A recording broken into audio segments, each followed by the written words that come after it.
πρωταθλήμα και κύπελο για σαν Λιμάνι. Όλα τους τα πήραμε, τώρα ποιος μας πιάνει?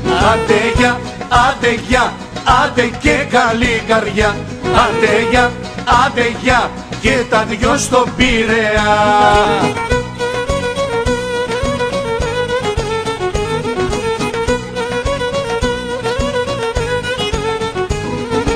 Στους πελάτες τραγουδώ με χαρά μεγάλη και τους λέω άντε γεια και πάλι. Άντε γεια, άντε γεια, άντε και καλή καρδιά.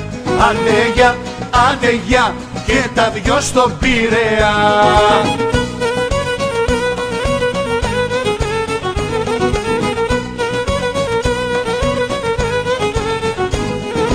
Σας δώσαμε πρωτάθλημα γιατί έχουμε τόσα.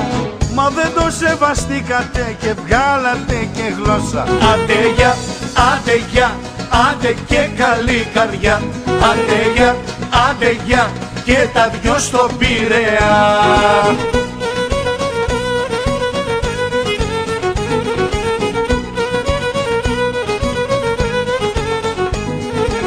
Τώρα πια πελάτη μου δεν θα ξανακερδίσεις. Πρωτάθλημα θα παίρνουμε μ' όλες τις κυβερνήσεις. Άντε γεια, άντε γεια, άντε και καλή καρδιά.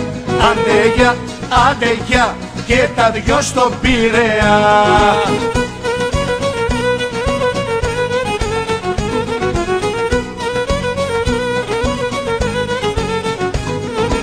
Σας δώσαμε πρωτάθλημα λιγάκι να χαρείτε. Κάντε το εικόνισμα, δεν θα το ξαναδείτε. Άντε γεια, άντε γεια, άντε και καλή καρδιά.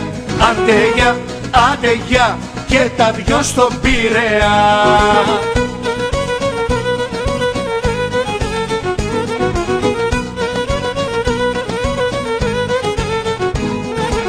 Γρήγορα ξεχάσατε τι λέει η ιστορία. Μα πάντα θα θυμόσαστε τα 33.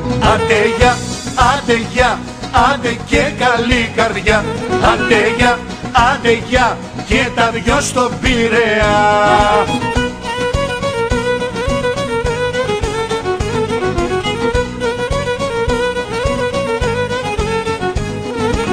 Τώρα το πρωτάθλημα Ρε φιλαράκο, αντικειμενικέ φίλαθλε, ένα λεπτό. Ο Ολυμπιακός δεν ασχολείται με τον Παναθηναϊκό. Με συγχωρείς, μην είναι υψώνει στον τόνο της φωνής σου, μιλάω. Άντε γεια!